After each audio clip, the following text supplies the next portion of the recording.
40대 주부 A씨.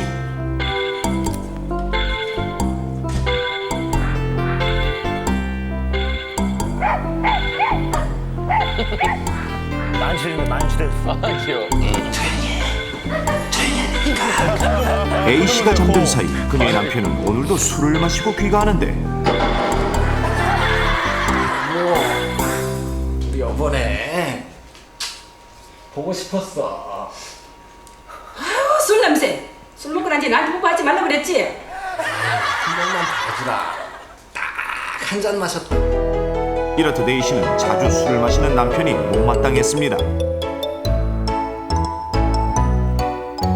그러던 어느 날 알레르기 증상과 함께 피곤함에 시달리는 A씨. 간염입니다. 예? 간염 치료를 하셔야 합니다. 평소 건강했지만 갑자기 간염 진단을 받게 됩니다. 또한 하루 종일 뛰어놀다 잠든 5살 B군. 그런데 잠시 후 우리 애들인데. 자, 아유, 누구 닮아 이렇게 잘생겼어? 아빠가 뭐 사와할게. 아빠 졸려. 또 술 마셨어? 술 안 마셨어. 술은 무슨? 일어나봐. 자, 아빠가 우리 아들 주려고 강아지 사왔다. 강아지? 멍멍. 장난감. 난 또 진짜 강아지라고. 에이. 아빠, 나 사는 강아지 사주면 안 돼? 안 돼. 강아지 키우려면 얼마나 힘든데.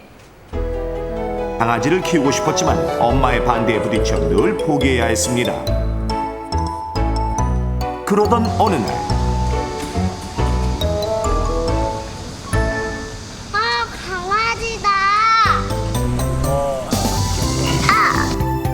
강아지에게 가려던 B군은 넘어져 온몸에 모래를 뒤집어 쓰고 맙니다.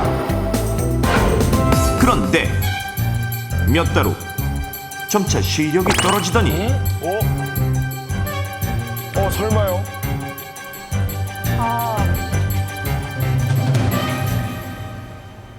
실명입니다. 충격적이게도 한쪽 눈이 실명되고 마는데 아니 어떻게 저런 일이 생겼죠 갑자기? 이렇듯 서로 다른 질병에 걸린 두 사람. 하지만 이런 증상이 나타난 이유는 공통적으로 이것에 감염됐기 때문. 이것에 감염되면 대부분 무증상으로 지나가지만 어린이나 면역력이 약한 경우 발열, 기침, 피로, 식욕부진, 천식, 부정맥 등의 증상이 나타나기도 하는데 철저한 위생관리를 하면 안전하지만 부주의하면 나도 모르는 사이 감염될 수 있는 이것. 그렇다면 두 사람이 간염과 실명 등의 증상에 시달린 직접적인 이유는 무엇일까요? 정답은 강아지 기생충에 감염됐답니다. 반려동물 인구 1000만 시대. 귀여워. 이제 애완동물은 단순한 동물이 아닌 인생의 동반자로 사람들의 외로움을 달래주는 친구로 정서적 안정과 기쁨을 주기도 합니다. 그중 사람들의 충직한 벗인 애완견. 한국애견협회가 추산하는 국내 애견은 350만 마리로 5에서 6가구 걸러 애견을 키우고 있을 정도. 이렇듯 애견 가족이 늘어나면서 애견 문화인 패티캣도 성숙해져 자신의 애견에 대한 건강관리는 물론 공공위생관리도 철저해지고 있고, 또한 애견의 본변 관리에 대한 지침이 법적으로 정해져 있을 정도로 애견 관리가 체계화되어 가고 있습니다. 하지만 이렇게 의식이 성숙해져 가는 가운데 간과하기 쉬운 것이 있으니 바로 애완견의 기생충 관리입니다. 특히 애완견의 기생충 중에서도 사람에게 옮을 수 있는 이것, 바로 개회충이 위험한 것.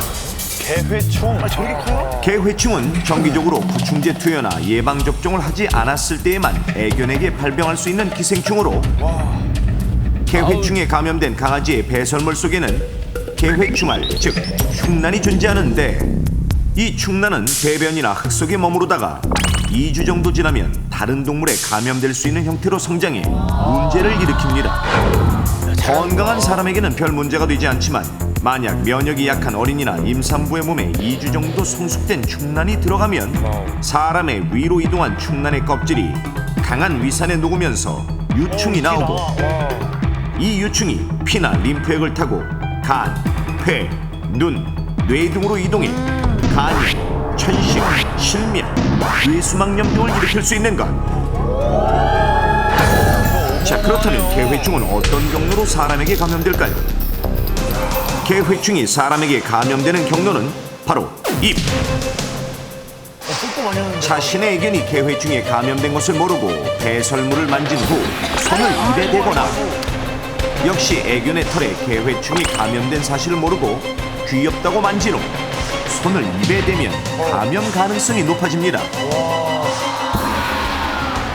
특히 어린이들의 경우 개회충에 감염된 분변이 있는 놀이터 모래에서 놀게 되면 이 또한 감염 위험성이 높아지는 것. 실제로 2006년 한 지역의 놀이터 189곳을 조사한 결과 55개의 놀이터에서 65회에 걸쳐 개회충알이 발견되는데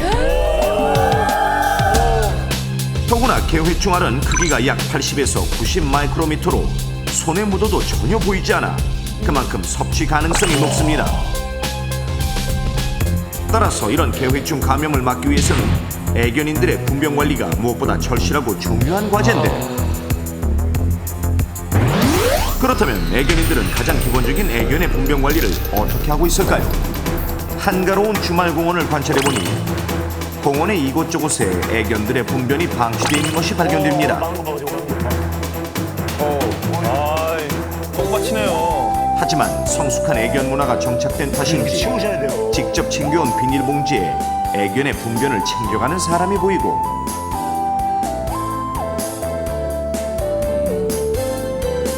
심지어 분비물이 있던 곳에 소독약으로 소독을 하는 분도 있습니다. 멋지다, 멋지시다. 하지만 해야지 되는 거군요. 바로 이분 강아지가 배설을 하는 것을 보고도 아무런 대책 없이 지나쳐버리고 그 자리에는 이렇듯 강아지의 흔적이 비위생적으로 남아있는데 만약 이 분변에 개회충알이 반복해 있다면 나의 애견이 입을 대는 순간 개회충에 감염될 확률이 높아지고 어린이가 이 모래나 흙에서 장난을 할 경우 어린이에게 감염될 수도 있습니다. 키우지만 항상 저는 이렇게 갖고 다니거든요. 강아지가 이렇게 변을 놓으면 아무 생각 없이 그냥 아무렇지 않게 가는 거 보면 좀 그래요. 법적으로도 처벌받는데 그런데도 아랑곳하지 않고 막 버리고 가는 사람들 보면 좀 다 같이 즐기는 장소인데 좀 무책임하죠 아무래도. 이렇듯 많은 사람이 잘 지킨다 하더라도 단 한 사람만 지키지 않으면 이는 곧 나와 나의 애견에게 되돌아와 건강에 큰 위험이 찾아올 수 있는 것. 진짜 웃기다. 근데 저건 여기에 개회충이 더욱 심각하고 쉽게 감염되는 상황이 있으니 바로 유기견에 의한 감염입니다. 사랑스럽게 키운 애견이 길을 잃거나 간혹 일부 애견인들 중에는 처음엔 귀엽고 예쁘다고 애견을 키우다가 병들고 크면 버리는 경우도 있는데 실제로 서울시에서 하루 평균 발견되는 유기견은 70여 마리로 거리를 헤매다 굶고 병들어 죽는 경우가 많습니다. 그런데 이렇게 보호받지 못하는 유기견들의 경우 구충제나 예방접종을 하지 못해 각종 질병에 노출될 위험이 큰데 그럼 실제로 유기견들의 실태는 어떨까요? 경기도의 한 유기견 센터를 방문한 제작팀 수많은 유기견이 보호를 받고 있는데 하루 평균 이 보호소로 오는 유기견은 평균 10여 마리로 많은 애견들이 병에 걸려 버려지거나 길을 잃어 보호소로 이송되고 있습니다. 제작팀은 이 유기견들 중 10마리의 분변을 채취해 국립수의과학검역원의 유기견 분변 상태를 분석해보기로 했습니다. 검사 결과 유기견 10마리의 분변 중 1마리의 분변에서 개회충이 발견돼 충격을 더했는데 결국 내가 버린 애견이 유기견이 되면 그 위험이 나에게 다시 돌아올 수도 있는 것. 따라서 올바른 애견 상식을 갖추고 지키는 것이야말로 나와 타인의 건강을 지키는 지름길인데, 애완동물을 키우게 되면 사회성과 정서 발달에 매우 도움을 주고 책임감과 그 삶의 의욕을 증가시키는데 많은 도움을 준다는 그러한 연구 결과가 있습니다. 실제로 어린 아이들에게 애완동물을 키우게 하면 먹이를 준다든가 운동을 시킨다든가 하는 정기적인 행동이 요구되기 때문에 자연스럽게 책임감이 증가되고, 또한 말 못하는 동물을 상대해야 되기 때문에 남을 이해하는 그러한 마음이 많이 생기게 됩니다. 때문에 긍정적인 애완동물을 거구나. 건강하게 기른다면 그 어느 것보다 인간의 가장 가까운 벗으로 자리 잡을 수 있다고 할 수 있겠습니다.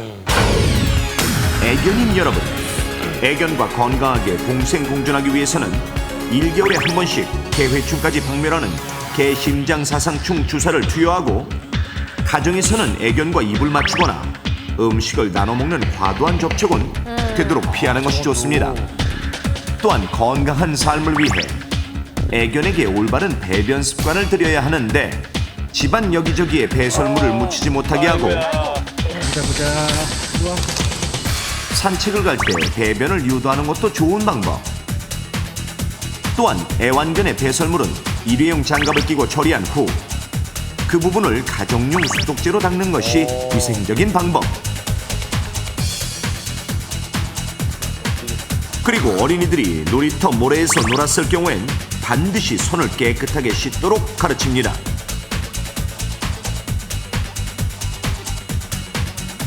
또한 크게 짖거나 잘 무는 애완견과 외출 시에는 목줄과 입마개를 꼭 착용시키고, 외출 시 애견의 배설물은 반드시 배변 봉투에 넣어 처리하는 것이 애견을 기르는 성숙한 자세. 인생의 버시자 친구인 애견, 올바르게 관리하지 못한다면 나는 물론 타인의 건강도 해칠 수 있습니다.